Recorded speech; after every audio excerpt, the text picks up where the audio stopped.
Assalamualaikum warahmatullahi wabarakatuh. Kami dari kelompok 7 SMA Negeri 2 Banguntapan ingin menampilkan materi tentang penyebab bangsa Eropa menjelajahi samudra. Penyebab bangsa Eropa menjelajahi samudra. Penjelajahan samudra yang dilakukan oleh bangsa Eropa bukan tanpa sebab atau kebetulan. Mereka melakukan penjelajahan samudra untuk menemukan dunia baru. Tidak hanya itu, tapi juga ingin menguasai untuk memperoleh keuntungan ekonomi dan politik. Salah satu wilayah penjelajahan bangsa Eropa sampai ke Indonesia, apalagi Indonesia merupakan penghasil rempah-rempah dunia yang menjadi rebutan bangsa Eropa. Latar belakang yang membuat bangsa Eropa melakukan perjalanan sampai ke Indonesia adalah 1. Jatuhnya Konstantinopel. Dalam buku sejarah Indonesia, masuknya Islam hingga kolonialisme 2020, karya Ahmad Fahri, kedatangan bangsa Barat ke Nusantara bukan merupakan kebetulan. Kedatangan mereka adalah akibat adanya perubahan secara struktural di kawasan Laut Tengah. Persaingan untuk memainkan peran yang lebih dominan di Laut Tengah mengalami pergeseran. Setelah dinasti otonom berkuasa, beberapa peraturan tentang pelayaran di kawasan tersebut diberlakukan. Itu mengakibatkan bangsa-bangsa Eropa menepi di kawasan tersebut. Namun, pada intinya, kedatangan bangsa Eropa ke Indonesia dilatar belakangi oleh peristiwa jatuhnya Konstantinopel di kawasan Laut Tengah pada tahun 1453. Jatuhnya Konstantinopel merubah peta politik global pada abad ke-15, sehingga mendorong bangsa-bangsa Eropa untuk mencari jalan menuju dunia lain. Penolakan penguasa baru di Laut Tengah atau dinasti Ottoman terhadap aktivitas Barat di kawasan tersebut mendorong mereka untuk mencari daerah baru. Konstantinopel merupakan ibu kota Kekaisaran Romawi Timur yang merupakan pelabuhan transit perdagangan antara Asia dan Eropa. Letaknya yang strategis menyebabkan bangsa-bangsa di sekitarnya banyak yang ingin menguasainya, termasuk umat Islam. Pada tahun 1453, Sultan Utsmani Muhammad II yang bergelar Al-Fatih atau Sang Penakluk menyerang Konstantinopel. Ibu kota pun berpindah dari Adrianopel ke Konstantinopel atau disebut Istanbul, yang berarti tahta Islam. Kondisi itu membuat pusat perdagangan rempah-rempah di Istanbul dikuasai oleh pedagang Islam. Jatuhnya Konstantinopel membuat kesulitan bagi bangsa-bangsa Eropa, terutama pada bidang perdagangan. Berikut alasannya. Kedudukan perdagangan bangsa Italia di tempat ini dihancurkan. Daerah ini tertutup buat perdagangan. Tidak boleh dijadikan sebagai lintas barang perdagangan dari Asia. Hal itu mengancam kehidupan ekonomi orang Eropa Barat atau Timur.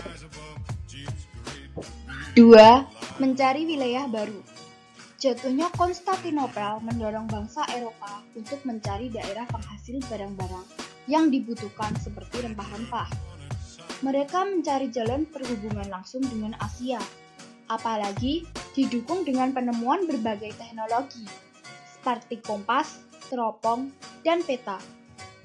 Penemuan teknologi tersebut mempermudah dalam penjelajahan samudra dan menemukan daerah baru. Bangsa yang mempelopori perjalanan tersebut adalah Portugis, karena rakyat Portugis terbiasa berperang dengan Moor dan mempunyai pelabuhan-pelabuhan besar. Apalagi pada masa itu, Portugis memiliki angkatan laut modern dan kuat, mempunyai hubungan dagang dengan pelabuhan dan Mediterania dan negara-negara Eropa Utara. Faktor pendorong bangsa Eropa melakukan penjelajahan samudra. Ada beberapa faktor yang mendorong bangsa-bangsa Eropa melakukan penjelajahan samudra, yakni teori heliocentris. Teori heliocentris dari Copernicus, di mana menyatakan bahwa bumi itu bulat. Ferdinand Magellan, pelaut pertama yang berhasil mengelilingi dunia dan membuktikan bahwa bumi bulat. Kisah perjalanan Marco Polo. Kisah perjalanan Marco Polo ke dunia timur atau Cina tertuang dalam buku yang tertulis berjudul The Travels of Marco Polo atau Perjalanan Marco Polo. Penemuan kompas, misiu, navigasi, peta, dan peralatan pelayaran. Adanya ambisi melaksanakan semboyan 3G, yaitu gold atau mencari emas atau kekayaan, glory atau mencari kekuasaan, dan gospel atau menyebarkan agama Nasrani. 3. Kaya rempah-rempah. Rempah-rempah menjadi awal mula datangnya sejumlah bangsa-bangsa Eropa ke Nusantara atau Indonesia. Kedatangan mereka berambis untuk berburu dan menguasai rempah-rempah dengan menjajah Nusantara. Karena rempah-rempah yang dimiliki Indonesia sangat melimpah, bahkan dapat menjadi komoditas dengan nilai jual yang tinggi atau mahal. Rempah-rempah memiliki manfaat untuk pengobatan dan kesehatan. Portugis merupakan bangsa Eropa pertama yang datang ke Indonesia, kemudian Spanyol dan Belanda yang datang ke Indonesia sebagai pedagang. Bahkan Belanda membentuk VOC. VOC kemudian menguasai Indonesia dalam waktu yang cukup lama. Penjelajahan samudra bangsa Portugis. Bartolomeus Dias, tahun 1486, bertolak dari Lisabon atau Portugis, bergerak ke arah selatan menyusuri pantai barat Afrika, sampai di ujung selatan benua Afrika, yang kemudian diberi nama Tanjung Harapan. Kemudian Bartolomeus kembali lagi ke Portugis karena ada gelombang atau badai besar. Vasco da Gama, tahun 1948, bertolak dari Lisabon ke arah selatan menyusuri pantai barat Afrika, sampai di ujung selatan benua Afrika. Kemudian melanjutkan perjalanan sampai ke Calicut, India. Alfonso berhasil menaklukkan Malaka tahun 1511. Kemudian Maluku jatuh ke tangan Portugis pada tahun 1512. Penjelajahan samudra bangsa Spanyol. Penjelajahan samudra bangsa Spanyol pada 3 Agustus 1942, Spanyol untuk pertama kalinya mengadakan penjelajahan samudra. Sebab-sebab penjelajahan Spanyol adalah ajaran Copernicus yang menyatakan bahwa bumi itu bulat. Kisah perjalanan Marco Polo ke dunia timur yang diceritakan dalam buku Imago Mundi atau anggapan tentang dunia. Timbulnya kemajuan ilmu pengetahuan dan teknologi, seperti penemuan kompas, navigasi, mesiu, dan peralatan kapal yang mempermudah pelayaran. Terdorong mewujudkan semangat 3G, yaitu gold, gospel, dan glory, atau mencari kekayaan, menyebarkan agama Katolik, dan memperoleh kekayaan. Tujuan mereka melakukan penjelajahan adalah mencari daerah penghasil rempah-rempah, memperluas kekuasaan, dan menyebarkan agama gereja. Penjelajahan samudra bangsa Belanda. Belanda pada tahun 1596, Cornelis de Houtman berhasil mendarat di Banten. Sikap Belanda yang kurang ramah dan berusaha memonopoli perdagangan di Banten membuat Sultan Banten saat itu marah. Akibatnya ekspedisi ini terbilang gagal. Sampai 1598 sampai dengan 1600, pedagang Belanda mulai berdatangan kembali. Kedatangannya kali ini dipimpin oleh Jacob van Eyck. Dia berhasil mendarat di Maluku dan membawa rempah-rempah. Keberhasilan Van Eyck menyebabkan semakin banyak pedagang Belanda datang ke Indonesia. Penjelajahan samudra bangsa Inggris. Setelah bangsa Portugis dan Spanyol berhasil melakukan penjelajahan samudra dan menemukan sumber rempah-rempah dari dunia timur, maka bangsa Inggris juga tergiur untuk melakukan penjelajahan samudra agar dapat memperoleh rempah-rempah dalam jumlah besar dan murah. Maka, bangsa Inggris pun akan melakukan penjelajahan samudra dengan meniru jejak bangsa Spanyol, yaitu berlayar ke arah barat. Rombongan penjelajah Inggris pertama kali dipimpin oleh Francis Drake. Rombongan ini dilepas oleh Ratu Elizabeth I pada tahun 1577 dan meninggalkan Inggris menuju ke arah barat. Dalam melakukan penjelajahan samudra ini, Francis Drake dibantu oleh Thomas Cavendish. Rombongan ini berhasil tiba di Ternate pada tahun 1579. Di Ternate, mereka memborong rempah-rempah untuk dibawa ke Inggris.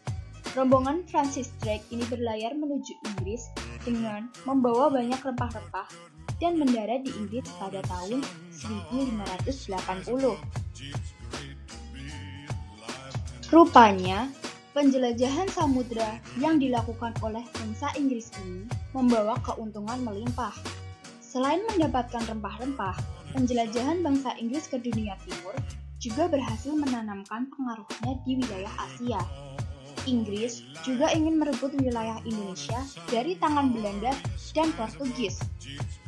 Wilayah Indonesia direncanakan oleh Inggris tidak hanya dijadikan sebagai ladang monopoli, tetapi juga dijadikan sebagai wilayah kekuasaan politik. Kedatangan Inggris ditujukan untuk memperluas kekuasaan politik Inggris di wilayah Asia. Kedatangan Inggris ke Indonesia saat itu bertepatan dengan adanya kekacauan yang terjadi di Jayakarta atau sekarang disebut dengan Jakarta. Pada saat itu, Jayakarta sedang berselisih dengan Banten akibat politik adu domba yang dijalankan oleh VOC. Penguasa Jayakarta yang menyadari kelicikan VOC mengizinkan Inggris membangun gudang kayu di dekat kantor dagang VOC. Keadaan ini menyebabkan VOC geram dan segera melancarkan serangan balasan ke pusat pemerintah Jayakarta. Penguasa Jayakarta yang waktu itu Wijayakarma meminta bantuan kepada Inggris untuk menghadapi serangan VOC. Pada tahun 1649, puncak perseteruan antara Jakarta dengan VOC terjadi, sehingga meletuslah perang laut. Dalam perang laut itu, pasukan Jayakarta mendapatkan bantuan dari tentara Inggris. Armada pasukan Inggris terdiri dari 15 kapal laut di bawah pimpinan Sir Thomas Dale berhasil melakukan intervensi terhadap kapal-kapal VOC di wilayah perairan Jawa. Akhirnya, perperangan itu dimenangkan oleh Jayakarta. Namun, kemenangan itu hanya berlangsung selama 1 hari, karena pada hari berikutnya VOC berhasil merebut Jayakarta. Kemudian pada tahun 1628, Inggris berhasil menjalin kerjasama dengan Banten. Kerjasama tersebut dibuktikan dengan memberi izin kepada Inggris untuk mendirikan pangkalan dagang utama Asia Tenggara di Banten. Pembangunan benteng Inggris ini bertujuan untuk menjamin perdagangan lada dan keamanan wilayah akibat blokade VOC di Banten.